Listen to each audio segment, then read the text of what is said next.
Bismillahirrahmanirrahim. Assalamualaikum warahmatullahi taala wabarakatuh. Nama saya Ahmad Uzaifi bin Musaffan, nombor elektrik A18267. InsyaAllah saya akan membacakan bahagian terjemahan Sunnah Pemakanan Tuhan fi Tasyri' al-Islami di Dr. Mustafa As-Sibai ke surat 69 sehingga 71.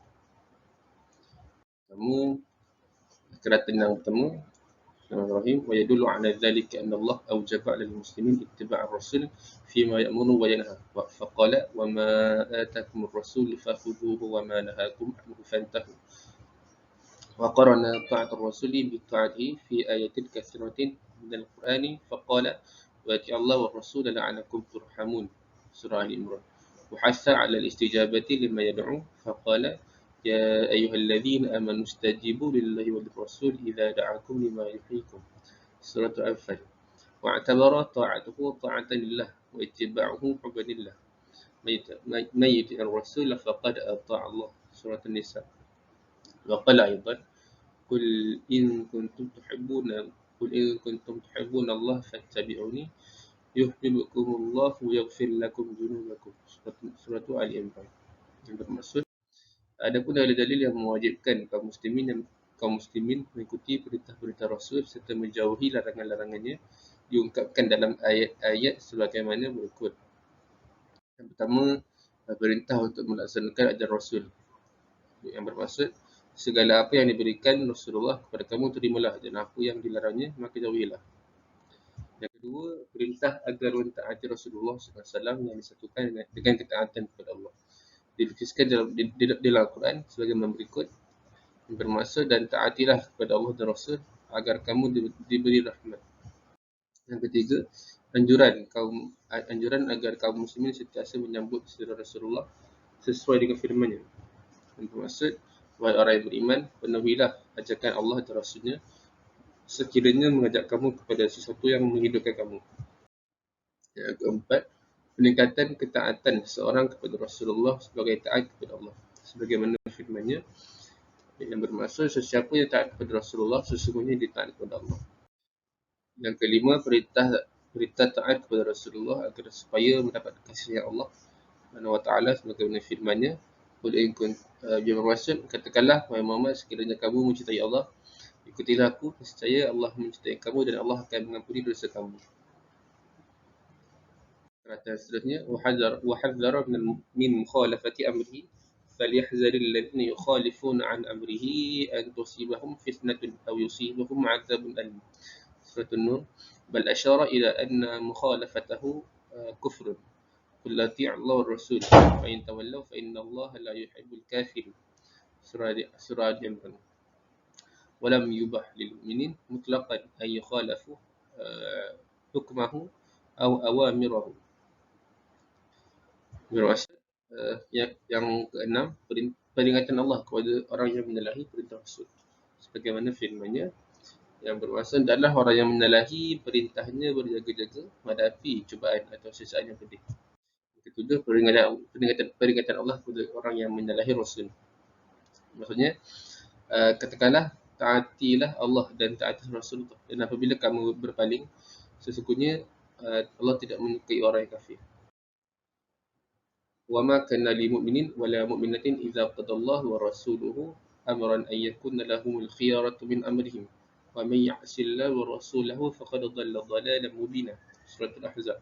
وَاعْتَبَرَ مِنْ عَلَامَةِ النِّفَاقِ الْإِعْرَاضُ عَنْ تَحْكِيمِ الرَّسُولِ فِي مَوَاطِنِ الْخِلَافِ وَيَقُولُونَ آمَنَّا بِاللَّهِ وَبِالرَّسُولِ وَأَطَعْنَا ثُمَّ يَتَوَلَّى فَرِيقٌ مِنْهُمْ مِنْ بَعْدِ ذَلِكَ وَمَا أُولَئِكَ بِالْمُؤْمِنِينَ وَإِذَا دُعُوا إِلَى اللَّهِ وَرَسُولِهِ لِيَحْكُمَ بَيْنَهُمْ إِذَا فَرِيقٌ مِنْهُمْ مُعْرِضُونَ إِنَّمَا كَانَ قَوْلَ الْمُؤْمِنِينَ إِذَا دُعُوا إِلَى اللَّهِ وَرَسُولِهِ لِيَحْكُمَ بَيْنَهُمْ أَنْ يَقُولُوا سَمِعْنَا وَأَطَعْنَا وَأُولَئِكَ هُمُ الْمُفْلِحُونَ. Surah An-Nur. Yang bermaksud yang ke-8, larangan menyalahi hukum-hukum dan perintah Rasulullah dalam Al-Quran dicantumkan. Bermaksud tidak patut bagi seorang mukmin dan tidak pula seorang mukminah untuk menentukan pilihannya dalam urusan mereka. Apabila Allah dan Rasulnya menentukan perkara itu, Dan sesiapa membantah Allah dan Rasulnya, sesungguhnya dia menjadi sesat yang nyata. Yang ke-9, gambaran manusia munafik kerana memalingkan diri dari keputusan Rasulullah dalam hal-hal yang diperselisihkan. Allah berfirman yang bermaksud dan mereka berkata kami beriman kepada Allah dan kepada Rasulnya dan kami taat. Kemudian sebagian mereka berpaling lagi kerana sememangnya mereka bukan orang mukmin, dan sekiranya mereka diajak ke jalan Allah dan Rasul untuk menetapkan hukum di antara mereka, tiba-tiba segolongan dari mereka berpaling. Yang ke-10, gambaran manusia beriman yang dilukiskan dalam Al-Quran sebagaimana berikut. Bermaksud sesungguhnya jawapan kaum mukmin apabila mereka diajak ke jalan Allah dan Rasulnya untuk menegakkan hukum di antara mereka ialah ucapan kami telah dengar dan kami taat. Mereka itulah orang yang beruntung. Bal ja'ala min lawazim al-iman alla yadhhabu hina yakununa ma'a Rasulullah duna an yasta'zanu minhu. إنما المؤمنون الذين آمنوا بالله ورسوله وإذا كانوا معه على أمر جامع لم يذهبوا حتى يستأذنوا إن الذين يستأذنونك أولئك الذين يؤمنون بالله ورسوله فإذا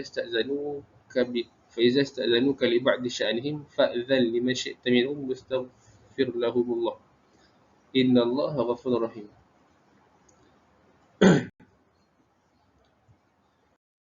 Yang ke-11, adakah meninggalkan majlis yang dihadiri Rasul tanpa izin baginda sebagai tanda iman. Hal ini disebutkan dalam Al-Quran sebagaimana berikut yang bermaksud sesungguhnya orang mukmin ialah mereka yang beriman kepada Allah dan Rasulnya, dan apabila mereka bersama-sama dengannya Rasul, iaitu untuk kepentingan bersama mereka, tidak akan pergi meninggalkan sebelum meminta izin dahulu kepadanya. Sesungguhnya mereka yang meminta izin kepadamu terlebih dahulu, itulah orang-orang yang beriman kepada Allah dan Rasulnya. Dan apabila mereka meminta izin kepadamu kerana ada keperluan mereka, izinkanlah siapa sahaja dari mereka yang engkau kehendaki, dan mintakanlah ampunan kepada Allah bagi mereka, sesungguhnya Allah Maha Pengampun dan Maha Penyayang.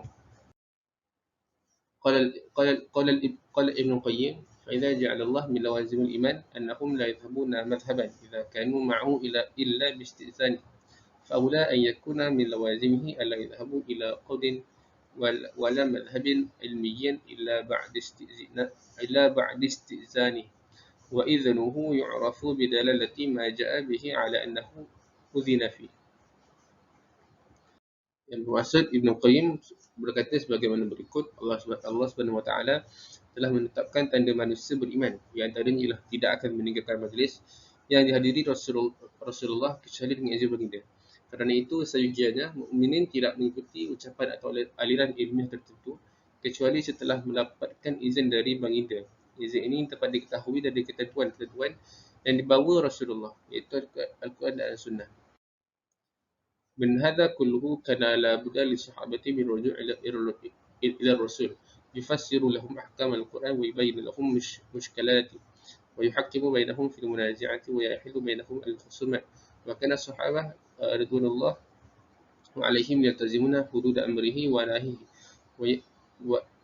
ويتبعونه في أعماله وعباداته ومعاملته إلا ما علموا منه أنه خاص به فكانوا يأخذون منه أحكام الصلاة وأركانها وهيئاتها نزولا عند أمره صلوا كما رأيتموني أصلي ويأخذون عنهم مناسك الحج وشعائره امتثالا لأمره أيضا خذوا عني مناسككم فقد يغضب إذا علم أن بعض صحابته لم يتأسى به فيما يفعله.